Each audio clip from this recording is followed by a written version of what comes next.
بسم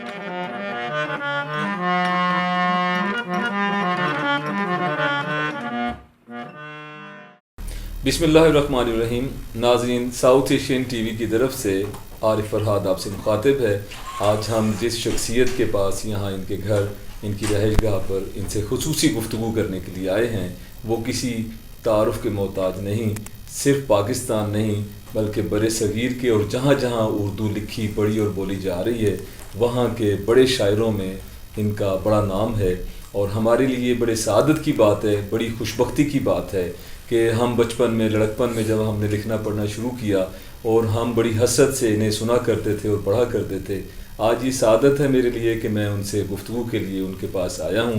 جناب افتخار عارف صاحب، السلام علیکم. مہربانی سر، کیسے مزاج ہیں آپ کے؟ سلام سر، بہت بہت شکریہ کہ آپ نے ہمارے چینل کو ٹائم دیا اور آج آپ سے ہمیں خصوصی گفتگو کا موقع ملا. ہم چاہتے ہیں کہ بہت سے انٹرویوز ماشاءاللہ آپ کی زندگی میں ہو چکے ہیں، بہت کچھ آپ پر لکھا جا چکا ہے، بہت سی کتابوں پر بڑے حوالے مل سکتے ہیں اسکالرز کو، لیکن ہماری یہ خواہش ہے کہ ہمارے چینل کے لیے آپ کی یہ گفتگو جو ہے حوالے کے طور پر لوگ ڈھونڈ ڈھونڈ کر تلاش کریں، اور اس میں جس حوالے سے بھی وہ ان کی جو تشنگی ہے وہ باقی نہ رہے. انہیں آپ کی ابتدائی حالات کے حوالے سے جاننا ہو، آپ کی تحقیقی اور علمی سرگرمیوں کے حوالے سے جاننا ہو، تو وہ کہیں جی عارف فرحاد نے جو گفتگو کی تھی افتخار عارف صاحب سے وہ سن لیجئے. تو سر، بھی چھوٹی سی خواہش ہے ہماری. تو سب سے پہلے میں یہ جاننا چاہوں گا کہ آپ ہمارے ناظرین کو اپنے ابتدائی دور اور بچپن کے حوالے سے کچھ اپنی یادیں تازہ کیجئے پلیز. بہت مہربانی ہے آپ کی تشریف آوری کا، میں بہت شکر گزار ہوں، اور ساؤتھ ایشین ٹیلی ویژن چینل کا بھی بہت ممنون ہوں کہ انہوں نے یاد فرمایا. میں اس وقت اپنی عمر کے 75 برس پورے کر چکا ماشاءاللہ، اور اس میں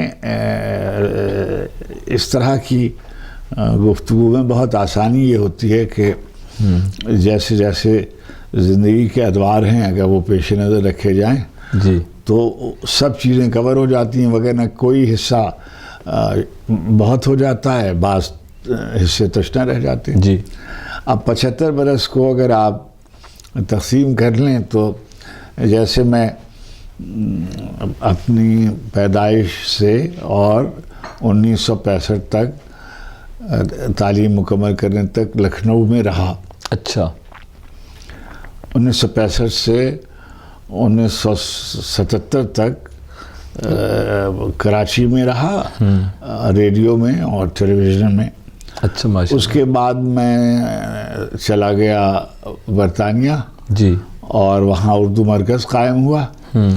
تو 1990 تک میں برطانیہ میں رہا. اچھا. پھر برطانیہ سے پاکستان واپس آیا 1990 میں. 1990 سے پھر ابھی تک میں اسلام آباد میں ہوں. میں جو میں نے ادارے کیے کچھ، میں نے ریڈیو سے ملازمت شروع کی، پھر میں ٹیلی ویژن چلا گیا، پھر میں نے اردو مرکز قائم کیا، پھر میں ڈائریکٹر جنرل ہو کے اکیڈمی میں آ گیا، پھر ایک رائٹرز اور اسکالرز فاؤنڈیشن تھی اس کا میں ہیڈ ہو گیا ماشاءاللہ. اس کے بعد میں 3 دفعہ مقتدرہ کا چیئرمین رہا. اس کے بعد میں 10 برس کوئی اکیڈمی آف لیٹرز کا چیئرمین رہا، پھر نیشنل فاؤنڈیشن میں، پھر میں پروفیسر کے طور پر national university of modern languages میں رہا. اور جب میں 70 برس کا تھا تب پھر مجھے حکومت نے ECO کے IC کے پریزیڈنٹ کے طور پر تہران بھیج دیا. میں واپس آیا تو دوبارہ مقتدرہ سے وابستہ. یہ زندگی کے ادوار ہیں، اس پر آپ گفتگو کر سکتے ہیں. جی سر، بہت بہت شکریہ. ہم یہ جاننا چاہیں گے کہ جو ابتدائی دور آپ نے بچپن لکھنؤ کے علاقے میں گزارا تو وہاں کا اس وقت کا ماحول کیسا تھا، اور وہ ادارہ جہاں آپ نے ابتدائی تعلیم حاصل کی وہ کیسا تھا اور کون سا ادارہ تھا؟ جی پلیز. یہ ضروری ہوتا ہے اس لیے کہ جو بنیاد گزاری ہوتی ہے شخصیت کی، جی، وہ تو ساری زندگی آدمی بدلتا رہتا ہے اور سیکھتا رہتا ہے. اور مگر جو جس کو آپ کہتے ہیں فارمیٹیو ایئرز، یعنی شخصیت سازی کے حوالے سے، وہ وہی ہوتے ہیں کہ گھر، محلہ، اسکول، کالج، یہاں بنیادی عناصر جو ہیں وہ. تو جو میں ایک بہت ہی ایسے لکھنؤ میں پیدا ہوا تھا جو زوال آمادہ تھا. اچھا. آپ یہ سمجھیے کہ 1857 کی ناکام جنگ آزادی کے بعد جو مسلم تشخص تھا لکھنؤ کا وہ روب زوال تھا اور انحطاط پذیر تھا، مگر ابھی کچھ دھوپ سی باقی تھی دیوار گلستان پر. تو بہت چیزیں تھیں. لکھنؤ کیا شہر تھا. جی. لکھنؤ سمجھیے بر صغیر میں جو اودھ کی حکومت ہے وہ 90 برس کا مسلم اقتدار ہے. اچھا. اور برہان الملک اور صفدر جنگ اور پھر سعادت علی خان، شجاع الدولہ، آصف الدولہ اور سمجھیے سعادت علی خان، غازی الدین حیدر، نصیر الدین حیدر، محمد علی شاہ، امجد علی شاہ، واجد علی شاہ. جی جی. تقریباً 90 برس ہیں. مگر یہ جو 90 برس ہیں ان کے بارے میں ساری دنیا میں یہ بات لکھی جا چکی ہے کہ وہ مشرقی تمدن کا آخری نمونہ تھا. جی بے شک. اور اپنی تہذیبی اعتبار سے اپنے یعنی مثلاً آپ دیکھیے کہ اگر آپ نظر ڈالیں تو آپ کو نظر آئے گا کہ اس کے ادبی منظرنامے میں میر بھی ہیں، جی، سودا بھی ہیں، آتش بھی ہیں، انیس بھی ہیں، دبیر بھی ہیں، ناسخ بھی ہیں. اور سے لے کر ہمارے زمانے تک جب میں نے آنکھ کھولی تو میرے اطراف آوازیں سنائی دیتی تھی. جی. حضرت جوش اس زمانے میں وہیں رہتے تھے. مجاز حیات تھے اور ترقی پسند تحریک کی جو بنیاد تھی وہ بھی اسی شہر میں سجاد ظہیر صاحب نے اسی عمارت میں رکھی تھی جو میرے اسکول اور کالج سے سمجھیے ایک 5 منٹ کی اس پہ تھا. میں جس لکھنؤ میں پیدا ہوا وہاں جعفر علی خان اثر تھے، یگانہ تھے، آرزو تھے، اچھا، سراج تھے، عزیز تھے، صفی تھے، اتنے بڑے بڑے شاعر، اور نیاز فتح پوری تھے، بڑی شخصیات تھیں. اور سمجھیے احتشام حسین تھے، مسعود حسن ادیب تھے، یہ یعنی اختر علی تلہری تھے، اور لکھنے والوں میں ادھر حیات اللہ انصاری تھے اور علی عباس حسینی تھے. یہ سب لوگ لکھنؤ میں رہتے تھے. آنند نائے ملا تھے. اور دیکھیے ظاہر ہے کہ جب آوازیں آپ کے کانوں میں آ رہی ہوتی ہیں، وہاں مشاعرے ہوتے تھے. جی. 2 مہینے 8 دن کا محرم ہوتا تھا. اچھا. ساری دنیا میں محرم 10 تاریخ کو ہوتا ہے یا 1 محرم سے اور 10 محرم تک ہوتا ہے. لکھنؤ میں یہ آغاز ہوا کہ پہلے 1 محرم سے اور سمجھیے 12-13 محرم تک ہوتا تھا. بعد میں پھر یہ 40 تک گیا اور پھر آخر میں 2 مہینے 8 دن کا لکھنؤ ہو گیا. اچھا. چنانچہ شیعہ جو مسلک کی سمجھیے پہلی مسجد جو تھی وہ وہاں پہلے تعمیر ہوئی اور پہلی نماز جمعہ ان کے اعتبار سے وہاں ہوئی آل غفران مآب نے. جی. اور عجیب و غریب بات یہ کہ ایک طرف تو یہ علماء کا قصہ تھا، شیعہ علماء تھے بہت بڑے، غفران مآب سے لے کر اور علامہ سید علی نقی صاحب تک اور ابن حسن نونہروی اور علامہ کرب حسین ثاقب اللہ اور باقر العلوم، نجم الملت اور صاحب اوقات ناصر حسین. ایک تو یہ صورت تھی. دوسری طرف 2 بہت بڑے ادارے تھے لکھنؤ میں. ایک تھا مدرسہ نظامیہ فرنگی محل. یہ جو آپ درس نظامی سنتے ہیں نا، جی جی، یہ اسی وہاں ملا قطب الدین، ملا نظام الدین سہالوی رحمۃ اللہ علیہ نے یہ مدرسہ قائم کیا تھا. اچھا. مجھے اس میں پڑھنے کا کچھ دیر موقع میسر آیا، اس لیے کہ میں اسی محلے میں میرا ددھیال تھا. تو جب شروع ہوا تعلیم شروع ہوئی تو بسم اللہ کے بعد میں اسی مدرسے میں داخل ہو گیا. دوسری طرف اس زمانے میں جیسے مولانا عبد الباری ندوی اور مولانا عبدالرزاق اور حضرت مولانا محمد رضا انصاری اور بڑے بڑے عالم مولانا عتیق الرحمن صاحب، اور مگر جو سب سے بڑے ہمارے زمانے میں شہرت بہت تھی وہ تو وہی تھے مولانا عبدالباری خلافت تحریک والے، اور وہاں گاندھی جی وغیرہ بھی آیا کرتے تھے اور سب. تو ایک تو فرنگی محل تھا مدرسہ، جی. دوسری طرف ایک بہت بڑا ادارہ شبلی وغیرہ نے قائم کیا تھا، ندوۃ العلماء.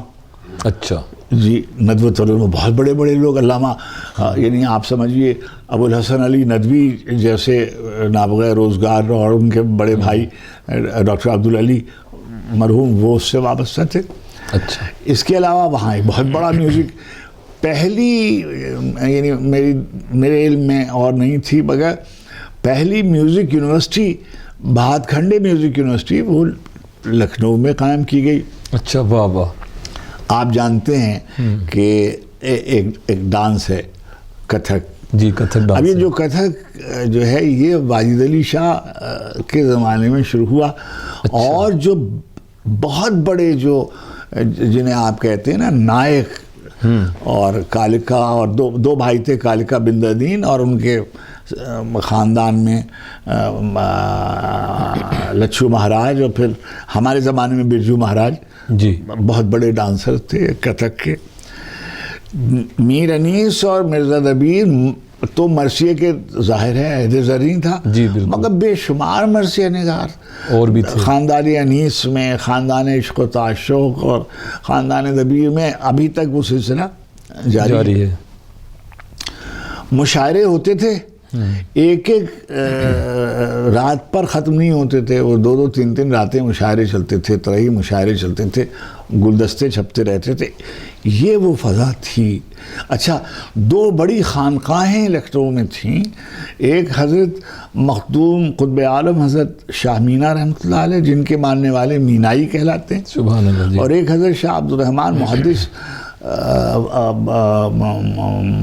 حضرت عبد الرحمن موحد صاحب کلمۃ الحق، جو وحدت الوجود پہ سب سے بڑی کتاب عربی میں لکھی گئی، یعنی فارسی میں لکھی گئی یہاں، اور اس کی تفسیر حضرت باب مہر علی شاہ صاحب رحمۃ اللہ علیہ نے کی ہمارے زمانے میں، یعنی ہمارے بزرگوں کے زمانے میں.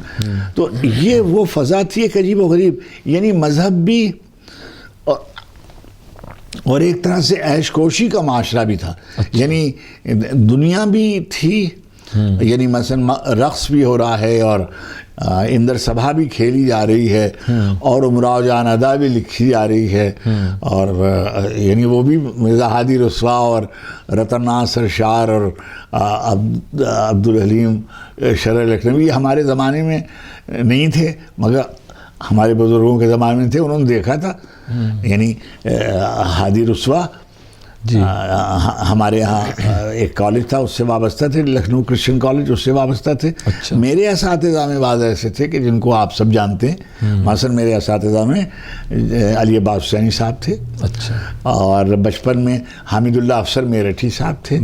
اور جب ہم بڑے ہوئے تو ہمارے بڑے اساتذہ میں تھے، ہم نے براہ راست پڑھا ہے پروفیسر احتشام حسین صاحب سے، ماشاءاللہ. میں نے براہ راست پڑھا ہے پروفیسر نور الحسن ہاشمی سے، میں نے براہ راست پڑھا ہے ڈاکٹر رادھا کمل مکھرجی سے، میں نے براہ راست استفادہ کیا ہے ڈاکٹر آر سی مجومدار سے. تو گزارش میری یہ ہے کہ میری جو والدہ، یعنی آپ ایسا کہیے والدہ تو شاید ملی جلی تھی، مگر میرے ننیال جو تھا وہ شیعہ تھا. اچھا.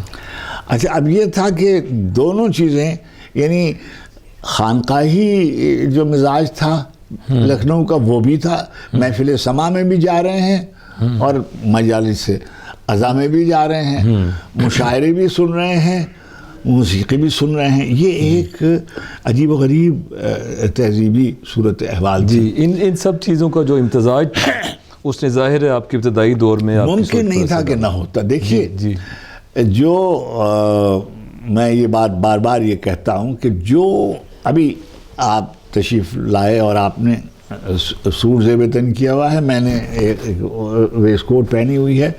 موسم بدلے گا، لباس بدلے گا. تو اگر آب و ہوا انسانوں کی شخصیت پر اثر انداز ہوتی ہے تو جو تہذیبی آب و ہوا ہے وہ کیسے اثر انداز نہیں ہوگی؟ بالکل. اگر آپ کے اطراف میں نمی دانم سے منزل بود، آپ اس کے مفہوم سے نا آشنا ہیں، مگر وہ سما کی محفلیں اور قوالوں کی گویا ٹولیاں جو ہیں وہ یہ گا رہی ہیں. چوکیاں کہتے تھے ان کو، جن کو آپ آج کل گروپس کہتے ہیں نا، ان کو وہ چوکیاں کہا جاتا تھا. چوکیاں کہلاتی تھیں کہ 6 چوکیاں رات بھر نماز عشاء سے نماز فجر تک قوالوں کی چوکیاں. فارسی میں کلام پڑھا جاتا تھا، اردو میں بہت کم، تو ہم فارسی تو سے ناشنا تھے. ہمارے نانا لے جاتے تھے، ہمیں وہاں بٹھا دیتے تھے. ہم وہاں کھیلنے کودنے کے قصے میں بھی ہوتے تھے کہ بھائی گھر سے تیار ہو کر نکلیں گے، باہر کچھ کھائے پیئیں گے، کچھ دیکھیں گے، شور شرابہ. مگر وہ کہتے تھے کہ نہیں، اگر آپ محفل میں جا رہے ہیں تو آپ کو وہاں بیٹھنا پڑے گا، اور جتنی دیر حضرت بیٹھے رہیں گے پہلو سے، اسی پہلو سے. یہ نہیں ہے کہ آپ کھیلتے پھریں اور پورے خانقاہ میں گھومے پھریں، نہیں. اچھا ماشاءاللہ. وہاں بیٹھیں گے. اچھا، اب یہ جو ادب آداب تھے، مجلس میں گئے ہوئے ہیں، مجلس فرش عذاب پہ ہے، اور آپ زبان سن رہے ہیں، آپ مرثیہ سن رہے ہیں، آپ مشاعرے میں جا رہے ہیں، آپ وہی زبان بولیں گے نا جو آپ کے اطراف بولی جا رہی ہوگی. وہی زبان لکھیں گے جو آپ کے اطراف لکھی جا رہی ہوگی. اسی فضا میں رہیں گے. بیت بازی کے حوالے سے مجھ کو بے شمار الفاظ اشعار تھے جو یاد تھے. میرے نانا اور میری والدہ ردی میں دیوان خرید لاتے تھے. مثلا 2 شعر کلیات خرید لائے. پاکستان بن چکا تھا جی، اور وہاں لوگ اپنی اپنے گھر چھوڑ کر اور اپنی اپنی لائبریریاں فروخت کر کے چھوڑ کر آ گئے تھے. وہ ردی کے مول بکتی تھیں اور کوئی خریدنے والا نہیں تھا. چنانچہ انہی نخاس کے بازار سے جو میری الماری تھی وہ کوئی یہ جو فرنیچر کے طور کی الماری نہیں تھی، وہ گھروں میں جو الماریاں دیوار میں بنی ہوئی ہوتی تھیں اسی کی ایک الماری ایسی تھی کہ جس میں کتابیں، اور وہ اس میں زیادہ تر کتابیں وہ تھیں جو میں بیت بازی کے مقابلوں میں جیت کے لاتا تھا. اور یہ مباحثوں میں جیت کے لاتا. تو بے شمار شعر سمجھیے، میر کے شعر، غالب کے شعر، اور لکھنؤ کے جو شعراء تھے، آتش، منصفی، ناسخ، یہ سب.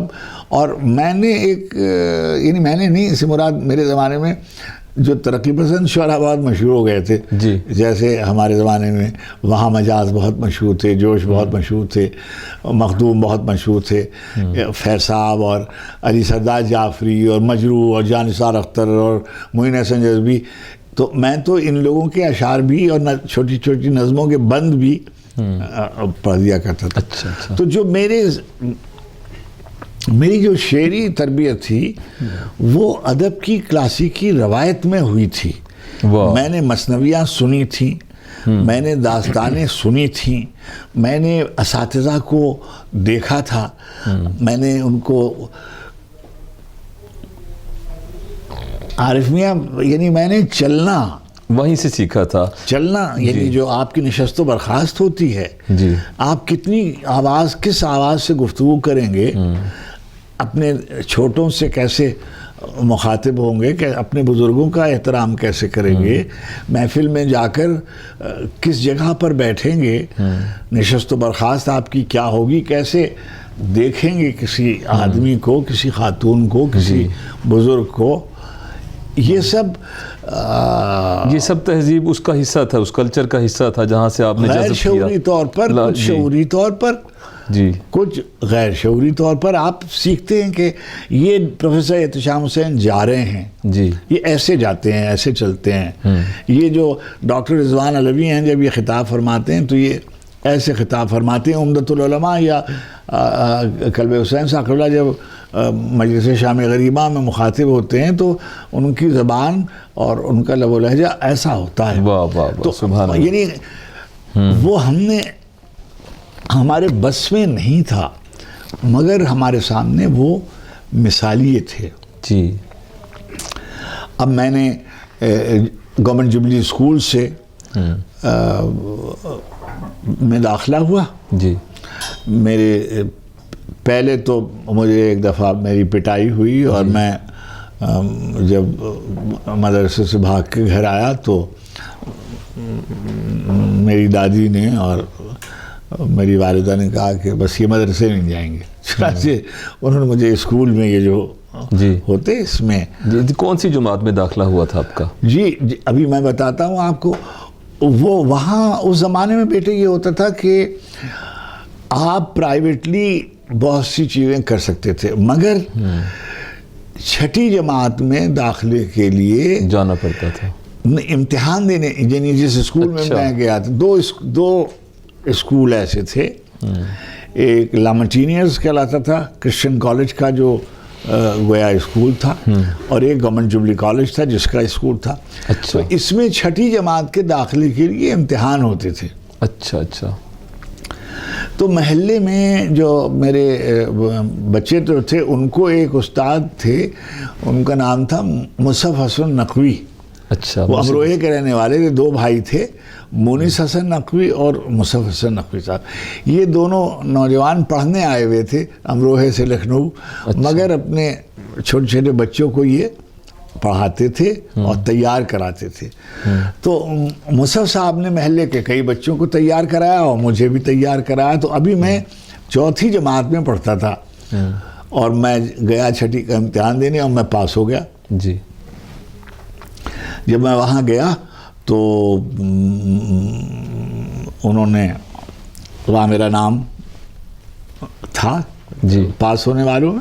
اچھا. چنانچہ وہاں فارم بھرے گئے مگر ایسا تھا کہ میری عمر تھی کم تو انہوں نے 1 سال پیچھے کر دی. بجائے اس کے کہ 21 مارچ 1944 لکھتے انہوں نے اس کو کاٹ کر وہیں 1943 کر دی, جو آج تک مجھے کوئی اس کی ضرورت نہیں پڑی. یعنی کوئی, اور میں تو ریٹائرمنٹ کے بعد مسلسل 15 برس بعد تک ریٹائرمنٹ کے بھی کام کرتا رہا. تو وہاں سے پھر میں جوبلی اسکول سے میں لکھنؤ یونیورسٹی چلا گیا. میں کھیلتا ملتا بھی تھا اور پڑھتا بھی اچھا تھا. چنانچہ جب میں نے انٹرمیڈیٹ بورڈ سے کیا اور ہائی اسکول بورڈ سے کیا, یعنی اسی اسکول سے, وہ کہلاتا تھا یعنی لکھنؤ الہ آباد بورڈ کہلاتا تھا. اچھا. ایجوکیشن بورڈ جیسے ہوتے, وہاں سے میں نے کیا. وہاں پھر نمبر میرے اچھے تھے تو جو مین یونیورسٹی تھی اس میں میرا داخلہ ہو گیا. اچھا. اور میں نے بی اے لکھنؤ یونیورسٹی سے کیا, پھر بی اے کے بعد ایم اے لکھنؤ یونیورسٹی سے کیا, پھر میں نے M A S Lucknow university سے کیا. لیکن اس اثنا میں میں اس پہ گفتگو نہیں کرنا چاہتا, مگر اس کو کوئی چھپانے کا مقصود نہیں ہے. ٹھیک ہے. میرے والدین جو تھے وہ کوئی بہت ہی خوشگوار تعلقات میں نہیں تھے. اچھا. اور الجھتے رہتے تھے. اور میرے والد نے 5 شادیاں کی ماشاءاللہ, اور میں ان کا سب سے بڑا بیٹا تھا. اچھا. تو جسے مجھے یہ خیال تھا اس زمانے میں کہ میں رل گیا. اور میرے جو نانا مرحوم تھے وہ میرے سگے نانا نہیں تھے. اچھا. وہ مجھے اپنے گھر لے آئے اور وہ محنت مزدوری کر گویا گھر کے نظام کا انتظام کرتے تھے. اور نانی کا میرے انتقال ہو چکا تھا, تو بس میں اور میرے نانا بزرگ تھے وہ رہتے تھے. اور اچھا وہ پڑھے لکھے نہیں تھے. اچھا. مگر ان کے اندر یہ ایک عجیب و غریب بات تھی کہ وہ مجھے ہر وقت کتاب کی طرف توجہ دلاتے تھے کہ یہ پڑھنا چاہیے. یعنی دانستہ طور پر, نادانستہ طور پر, دیکھو بھائی یہ کتاب ہم آپ کے لیے یہ ہم نے نکالی آج. یہ رات کو بجلی تو ہمارے یہاں تھی نہیں, یعنی محلے میں تھی, وہاں میرے گھر میں نہیں تھی. تو کیا ہوتا تھا کہ تخت کے اطراف بزرگ بیٹھ جاتے تھے اور حقہ وغیرہ پیتے تھے اور مجھ سے کہتے تھے کہ جیسے طلسم مشروبہ پڑھو یا داستان امیر حمزہ پڑھو. اب وہ میری چھوٹی سی عمر تھی مگر میں پڑھتے تھے پڑھتا تھا تو اس میں جو لفظ غلط تلفظ ہوتا ہے یہ کیا، اسی زمانے میں وہ گویا ردی کی کتابوں میں ایک وہ لغت لے کے آئے، تو ایک زمانے تک یعنی بڑی عمر تک میں اس کا نام غلط لیتا رہا۔ لغات نول کشور پریس کی ایک فارسی اردو لغت تھی لغات کشوری، میں اس کو کشوری پڑھتا رہتا تھا۔ خیر وہ ترغیب دلاتے تھے لغت پڑھنے کی اور تاکہ اشعار کی جب سماعتیں جو ہیں وہ آپ کی زبان کی صحت کی ضمانت ہوتی ہیں۔ بے شک آپ نے جیسے لفظ سنا ہوتا ہے ویسے ہی محفوظ ہو جاتا ہے، اور ویسے ہی ہم ادا کرتے ہیں، ویسے ہی یعنی عام طور پر ایسے ہی ہوتا ہے۔ جی آپ لغت دیکھ کر زبان نہیں بولتے، جی یعنی آپ لغت سے زبان نہیں سیکھتے، آپ اپنے اطراف بولی جانے والی زبان سے استفادہ کرتے ہیں، مستعار لیتے ہیں، اسی کا تلفظ آپ کے کان میں محفوظ ہوتا ہے اور سماعتوں میں محفوظ ہوتا ہے، اور آپ کا حافظہ جب اس لفظ کی ضرورت ہوتی ہے وہ آپ سے کو فراہم کر دیتا ہے، آپ اس کو بول دیتے ہیں۔ اچھا، اور بعض اوقات ایسا بھی ہوتا ہے کہ بعض ایسے لفظ ہیں جو مقامی طور پہ غلط بولے جاتے ہیں مگر بولے جاتے ہیں۔ مثلا شاہد احمد دہلوی صاحب نے ایک جگہ لکھا کہ اگر آپ دلی آئے ہوئے ہوں اور کوئی آدمی آپ سے کہے کہ ہمیں چتلی قبر جانا ہے تو سمجھ لیجئے کہ یہ باہر کا ہے۔ اچھا، اس لیے کہ دلی والا کبھی بھی چتلی قبر نہیں کہے گا، وہ چتلی قبر کہے گا۔ اب بظاہر تو قبر غلط ہے، لیکن جو اہل دہلی ہیں ان کے محاورے میں وہ اسی طریقے سے ہے۔ جیسے ہمارے ہاں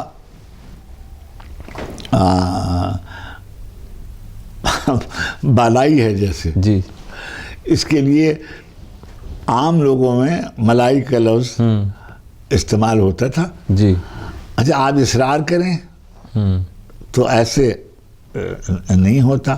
بہت سے واقعات ہیں، مگر یہ ضرور ہے کہ جو سیکھنے کا عمل ہے، عارف میں کیونکہ اپنے آپ کو سمجھتا تھا کہ میرے ساتھ زیادتی ہوئی ہے جی، اور میں زیادہ بہتر زندگی کا حقدار تھا جو مجھے مہیا نہیں ہوئی، لیکن میں نے کبھی یعنی اس کو اپنے لیے مسئلہ نہیں بنایا۔ اور جو میرے نانا تھے، جی عجیب و غریب آدمی تھے۔ میں آج سوچتا ہوں، ابھی آپ سے بات کرتے ہوئے خیال آیا کہ جیسے ٹیوشن پڑھانا جو ہے یہ کوئی معیوب بات نہیں سمجھی جاتی تھی، اور بچے جب بی اے میں یا ایم اے میں آتے تھے تو وہ اپنے تعلیمی اخراجات پورے کرنے کے لیے چھوٹے بچوں کو پڑھاتے تھے۔ جی، تو میں پڑھنے لکھنے میں ٹھیک تھا، تو کئی لوگوں نے مجھ سے کہا کہ بیٹے تم ہمارے یہاں فلاں، میں نے واپس کہا ان کا کہ نہیں، آپ کے پاس جتنا وقت ہے آپ اپنا خود پڑھیے۔ واہ۔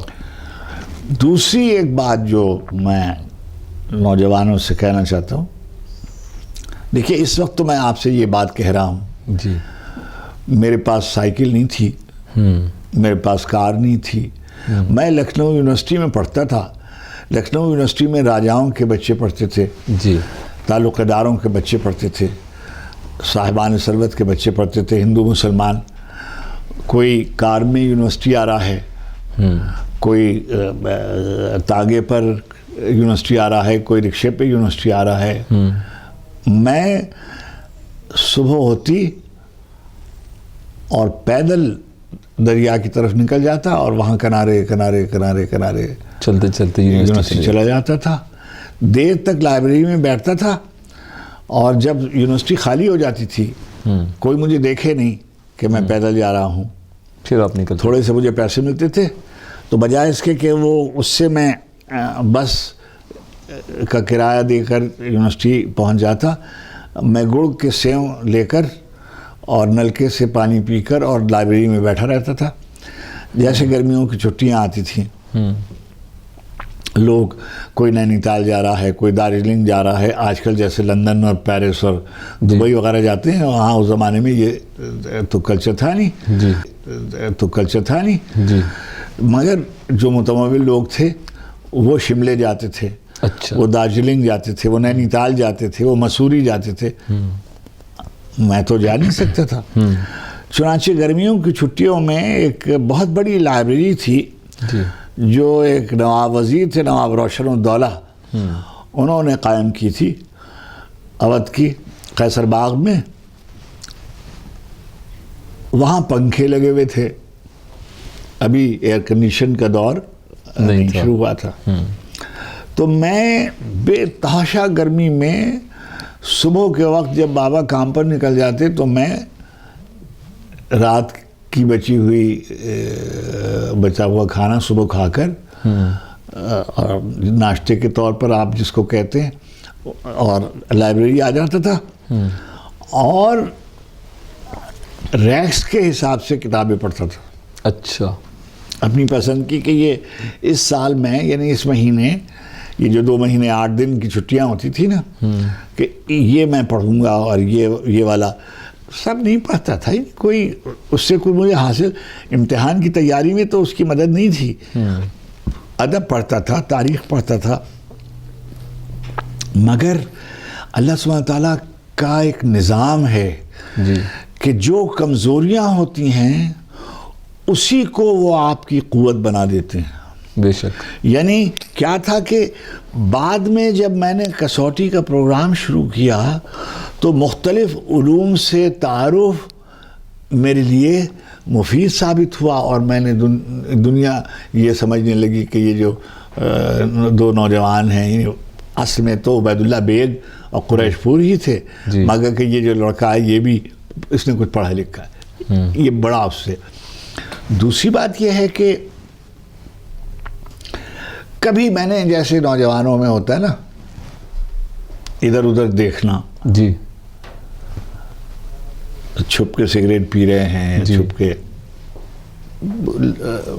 4 دوست بیٹھے ہوئے گپ کر رہے ہیں، یہ سب کام نہیں تھے اب، یعنی نہیں کیے کا مطلب ہے کہ مجھے اس کی فرصت بھی نہیں تھی.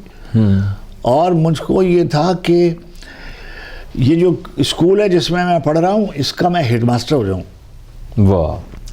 یہ جو میں ڈپارٹمنٹ جس میں پڑھ رہا ہوں میں اس کا ہیڈ ہو جاؤں. اللہ سبحانہ تعالیٰ نے کبھی کسی شخص کے دل میں کوئی ایسی آرزو پیدا نہیں ہونے دی جس کے حصول کی لیاقت اور استعداد آپ میں پہلے سے نہ رکھ دی گئی ہو. کیا کہنے. واہ. اچھا، اب یہ بات معلوم تو نہیں تھی. اب میں جب دیکھتا ہوں پیچھے بڑھ کر تو میں دیکھتا ہوں کہ ایک روڈ میپ تھا کہ اچھا یہ تمہارے بابا ہیں، یہ تمہارے، ان سے تمہارا خون کا رشتہ نہیں ہے، تمہاری نانی سے ان کی شادی ہوئی تھی اور انہوں نے تمہاری ماں کی بھی پرورش کی اور ان کو پڑھایا لکھایا، انہوں نے تمہیں بھی پڑھایا لکھایا. اور جس دن تم پاکستان آئے 6 مہینے کے بعد میں ٹی وی، یہ جو ریڈیو اور ریڈیو سے ٹی وی میں گیا، کسوٹی جب شروع ہوا تو بابا مجھے ملنے آئے. میری بیٹی ہو گئی تھی. اچھا. تو انہوں نے میری والدہ کو خط لکھا یہاں سے کہ میں آ گیا ہوں اور میں بھیا کے بارے میں یہ ہے کہ انہوں نے ٹی وی خریدا تھا ہم نے کہ گھر میں چھوٹا سا ایک بائسکوپ ہے. اچھا. اور میں شام کو بائسکوپ دیکھتا ہوں اور مجھ کو انگریزی کی فلمیں بھی سمجھ میں آتی ہیں. اچھا، اب یہ سیدھے آدمی تھے. جی. میں کہنا بیٹے یہ چاہتا ہوں کہ اب وہ آئے اور اس وقت تک میرے بہت سے انٹرویوز اخباروں میں اس میں آ چکے تھے، چھپ گئے تھے. تو وہ گھر میں جیسے جمع ہوتا جی وہ یہاں سے کچھ دیر جب ان کا ویزا ختم ہوا تو وہ اب میرے پاس تھوڑے سے پیسے ہو گئے تھے والدہ کے لیے, بہنوں کے لیے, دوسرے بھائی بہنوں کے لیے. اور بابا گئے لکھنؤ, والدہ نے خاندان والوں کی دعوت کی جی. سب لوگ آئے اور بابا نے سب کو تصویریں میری اور میری بیوی کی اور میری بیٹی کی دکھائیں, ٹی وی کی دکھائیں, اور یہ سب لوگ بہت خوش, جن کے تحفے تھے ان کے سپرد کیا. سویرے جب سویرا ہوا تو وہ رخصت ہو چکے تھے. اب یہ کیا ہے اس وقت تو میری سمجھ میں نہیں آیا تھا. جیسے ہوتا ہے مشن اکمپلشڈ. ہم نے آپ کو ایک کام سونپا تھا, انہوں نے اپنے کام کو پایا تکمیل تک پہنچایا. اب ہم جاتے ہیں. اب ایک دوسرا آدمی زندگی میں آ گیا, اس کا نام تھا سلیم گیلانی. جی. ہمیں نوکری نہیں مل رہی تھی. ہمارے دوست بزرگ یاور میری صاحب جو یہاں بھی رہ چکے ہیں, یاور بھائی جو تھے وہ مجھے لے گئے. انہوں نے ریڈیو پاکستان میں میرا آڈیشن کرایا اور میں خبریں پڑھنے لگا. خبریں پڑھنے کے 10 روپے ملتے تھے ایک بلیٹن کے, اور اگر میں اس کا ترجمہ بھی کر دوں تو پھر 10 روپے اس کے مزید ملتے تھے. اب میں خبریں پڑھنے لگا. اتنی دیر میں سلیم گیلانی صاحب ڈائریکٹر ایکسٹرنل سروسز ہو کے آ گئے. اچھا. اور وہ آتے ہمارے ڈپارٹمنٹ میں تو میں اور عبید اللہ بیگ اور قریش پور جو تھے یہ کسوٹی لکھ کر فارغ اوقات میں کر رہے ہوتے تھے. اس لیے کہ بیٹے جیسے ابھی عبید اللہ بیگ سویرے کی خبریں پڑھ رہے ہوتے, میں سپہر کی خبریں پڑھ رہا ہوتا, قریش پور رات کی خبریں پڑھ رہے ہوتے, اور میں آخر وقت میں برطانیہ کی خبریں پڑھ رہا ہوتا 12:30 بجے رات کو. اچھا. تو صبح سے رات تک ہم وہیں رہتے. ریڈیو پاکستان اس زمانے کا بہت بڑا ادارہ تھا. کوئی دانشگاہ ایسی نہیں تھی جس میں اتنے بڑے بڑے لوگ ہوں جس نے ریڈیو پاکستان میں ہوتے تھے. یعنی ذوالفقار علی بخاری, حمید نسیم, شمس الدین بٹ, سجاد سرور نیازی, اور آپ آگے جائیے عمر مہاجر, حفیظ ہوشیار پوری, سلیم گیلانی, آغا ناصر, اور نیچے آتے چلے جائیے سلیم احمد اور سریا شہاب. یہ تو ان کو تو آپ یعنی بالکل آپ الگ کا قصہ ہے. اچھا. یعنی یہ میں تو اس زمانے کی بات کر رہا ہوں. شکیل احمد, انور حسین, ایڈورڈ کیرپیٹ, اسلم اظہر, یہ اچھا خبریں پڑھنے والے, وراثت مرزا, انور بہزاد, شمیم حجاز, یہ سب. اب کیا ہوا کہ یہ ہمیں لے گئے, ملک میں آ گیا ٹی وی. جی. سلیم گیلانی صاحب ہمیں لے کر اسلم اظہر صاحب پاس گئے, اور انہوں نے کہا کہ ہمارے یہاں 3 لڑکے ہیں وہ دن بھر یہ کرتے رہتے ہیں. تو ان کا کیسے ممکن ہے؟ انہوں نے کہا ہاں. ان کا کہ کسی وقت لائیے. وہ فوراً ہی وہ ہمیں گاڑی میں, ان کے پاس چھوٹی سی کیا اس کو واکس ویگن, جی فوکسی, وہ تھی ان کے پاس. اس میں وہ ہمیں بٹھا کر اور ریڈیو پاکستان سے ہم ٹی وی گئے, اور اسلم اظہر صاحب نے ہمارا انٹرویو, یعنی جیسے ہم سے سوالات پوچھے, جناب ہم نے اس کے سوالات کے جوابات دیے. عبید اللہ بیگ صاحب نے اور قریش پور صاحب نے, میں بھی ان کے ساتھ بیٹھا ہوا تھا. اسی کے 2 دن کے بعد انہوں نے, بیچ میں چھٹی پڑتی تھی اس زمانے میں, پیر میں ٹی وی بند ہوتا تھا, تو ان کا ٹھیک ہے آپ منگل سے پروگرام شروع کر دیجیے. واہ. اور لائیو پروگرام ہونے لگا. تو جیسے وہاں جو سفر شروع ہوا, سلیم گیلانی نے ریڈیو پاکستان سے مجھے ہینڈ اوور کیا, جیسے کہتے ہیں ریلے کی وہ جو کا جو راڈ ہوتا ہے. اور اب میں اسلم اظہر صاحب کے پاس آ گیا. میں تو بالکل ایک را آدمی تھا. انہوں نے مجھ کو پڑھایا, اور انہوں نے مجھ کو